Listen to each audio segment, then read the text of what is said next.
Elliotte Friedman just said Nazem Kadri back to the Colorado Avalanche. What? Yep. That's a tweet that just happened. What? So we're going to have to. No, that's the real account. Yep, that's the real one. Account. That's the real one. Well, here we fucking go. Our viewership was starting to taper off. It's getting to the end of the deadline. You're all coming back now. God damn it. You know how excited I was to not have to write a story? I was like, I'm about to get a 90-minute nap in.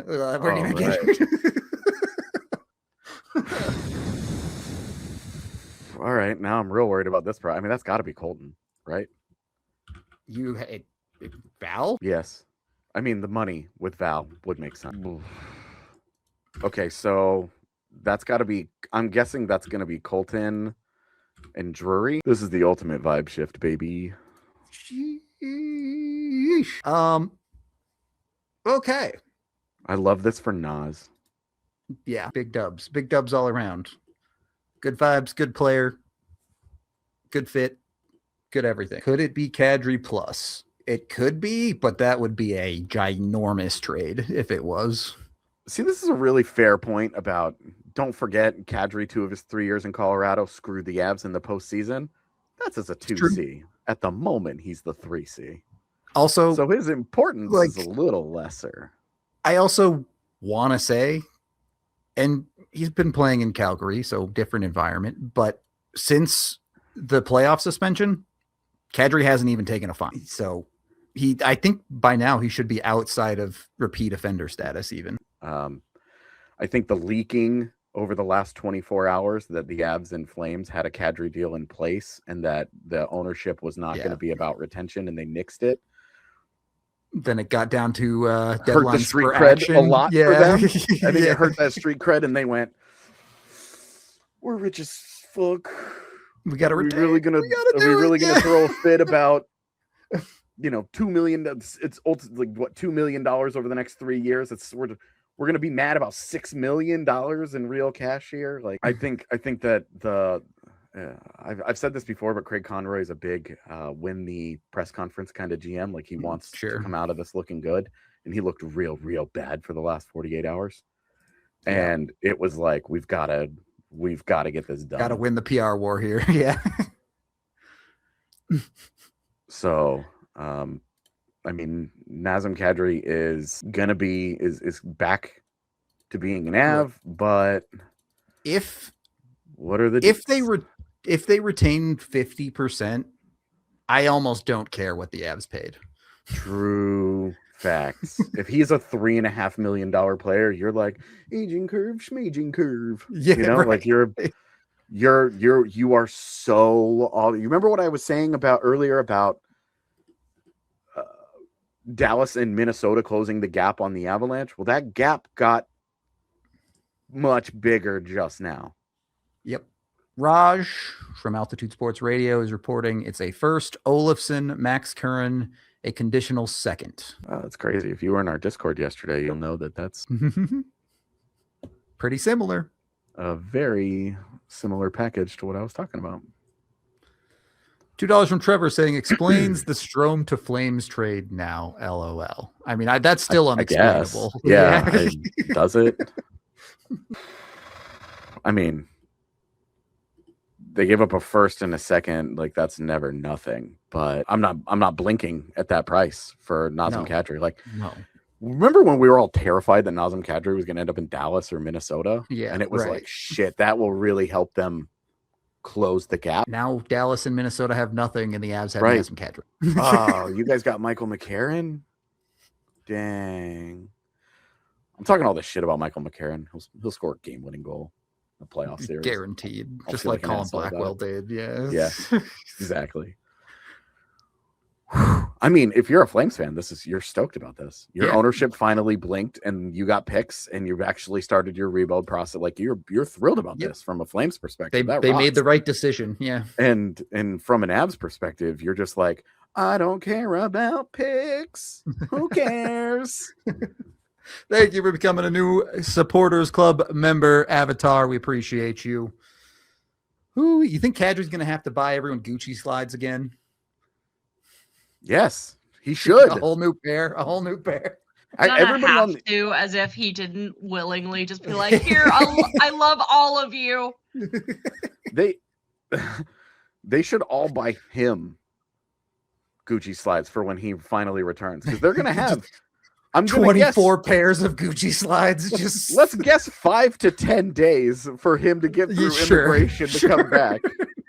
All right, 5 to 10 days. Because I feel like that first round pick, it's Philly this year, right? Oh no, it's the pick that just got traded to St. Louis. St. Louis has got to be a little pissed about this, yeah. That their first round pick is going to be 32. Yeah. Drew with the super chat. C-Mac made the bad travel day a distant memory. Fell asleep, all sad, hearing McMahon wasn't coming, and woke up to this. Just wow. That's sort of how it felt for us. We were falling asleep after the McMahon thing. We were all punched in the face, and we were like, we were 5 minutes from ending this stream and just being like, the Avs did nothing. Like, could you imagine? We would have ended it, and then we would have dispersed, and then this would have happened. We've had to scramble back. Oh, and like Max Curran, I did not think he was going to make it for the Avalanche, specifically for the Avalanche. Not that he's not a good prospect or anything like that. Just the way that he skated was a big concern for me. Problem, yeah. And capitalizing on that, and like keeping like Francesco Del Elche, like the couple of prospects that I actually really like. Look, the prospect that you gave up was a center, and you went out and created the best center depth of all time. Yeah. Okay, calm down on that. But it's very, very, very, very, very good. Also, is that the number one guy on our trade board that just landed on the Avalanche roster? It is indeed. It was our number one guy on the DNVR trade board. Yeah, here's the tweet from Raj that I referenced earlier. We know from Kyprios that the retention is 20%. Of course, none of these things are confirmed, but this is what we're working with. They do have 3 games this season left against the Flames. That's really weird. Yep. I was thinking we hadn't seen much of them this year. Yep. Wow, this is so all in. The 16th is a Nords game. There you go. Kadri will be here by the 16th. April 1st and April 11th. Yeah, so there'll be a handful of Naz Nordiques games. Excellent. They got a 4th round pick in this deal too. The Avs did. Gaming. Here, yeah, from LeBrun, Kadri, 20% retained, and a 4th round pick in 27 for a conditional first, a second, Olafson, but he misspelled it, and current. That's crazy. This is crazy. This is crazy. This is a fun deadline. This is a fun deadline to be us. Yeah, it was not pacing to be, and then it became extremely fun. Yeah. Oh, yeah. There's the Avalanche acquire Kadri. It's the second one of those I've gotten in my life. Such a nice trade. They did it twice. I wonder what the condition. I'm sure that the conditions. Condition will just be top 10 protected. I assume. I'm sure it's top 10 protected, and I'm sure that the second round pick that in next year is the higher of the two. I'm just guessing, but which is interesting because the Avs moved that pick. That should mean that the pick they gave up for Nick Waugh has to be 2027. Yeah.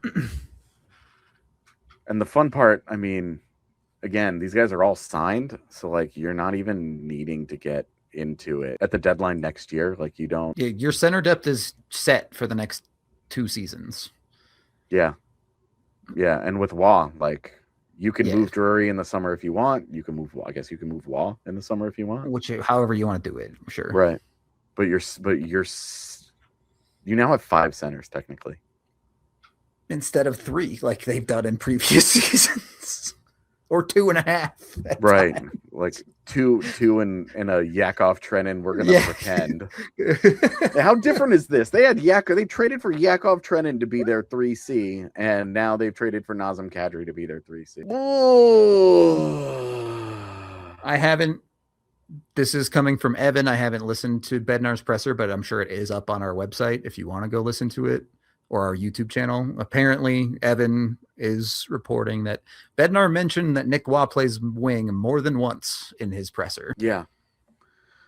So this is the lineup that could roll out right now. Brock Nelsono. Yeah. I didn't really know what to do with that third line. Like that could easily just be Parker Kelly, and then you put Brindley on your fourth line, Bardakov on your fourth line, whatever, right? Pick your favorite 12th forward. Yeah, exactly. Like whatever iteration you want, and then Don't yell at me. I'm gonna yell at you, but it's about how hyped I am about Nazem Kadri. yeah. Also, I'm not a yeller. Let's be honest. Yeah. Like that's the lineup right now before Arturi Lehkonen returns. So this is gonna be fun. One of the other thing about Nazem Kadri, we've always talked about his discipline and how he walks the line and all that, but he's actually toned down his penalties quite a bit. Yeah, But like his I said, drawing of penalties has remained very good. He's still Bob Ross, baby. Yeah, oh yeah. Very, very Bob Ross. All right. If you're Dallas and Minnesota right now, how do you feel? Can we fire up Bad. a DLLS pod? Let's bring one of those guys on and just ask They're them having how an they feel. emergency depression pod in DLLS right now. So this is when you're healthy. Jesus. That's disgusting. That's fucking disgusting, dude. Jesus. You have a fifth line of Gavin Brindley, Zakhar Bardakov, and Yoel Kiviranta that could pass for like I mean, it's a fourth. It's not a great fourth line, but like you have a fifth line there. This isn't roster baiting. This is real. Yep. This is what their round one, game one lineup could look like. Unreal. Incredible. This is crazy work. Crazy, crazy, crazy work. I mean, you have to win a Stanley Cup this year. You have to. Yes, I agree. This blows out expectations. Yeah, this is it. Yeah, this is the moment. The expectations are you win a Stanley Cup. Otherwise, you have failed. I don't care if you lose in overtime of Game 7. You have failed. Yep. Please don't lose that way. I'm speechless. I am too. I mean, that is. Oh, this is A plus. This is S tier. This hit S. This went from a C plus to an S. Like, it's not even what you gave up. It almost doesn't matter what you gave up now. Yeah. It's a lot of this can also be pointed to what you didn't give up. Because you didn't give up Jack Drury. Significant roster players. Yeah. Didn't give up Ross Colton. Like we were talking about, all right, what's next year's? Let me see here. Their cap project. They're down to $4.4 million in space. So like this is it. This is the run. If LOC activates, you have basically $1 million left over from Burns going to next year. Yeah, they've got 4.4 in the summer. Some of these guys are moving. This is the run. This is the team that is going to make the run this year. There will be peripheral guys. It'll be the Ross Coltons and Jack Drurys might move around in the summer as they try and get other things. But right now, this is the run. Yep. You're in it.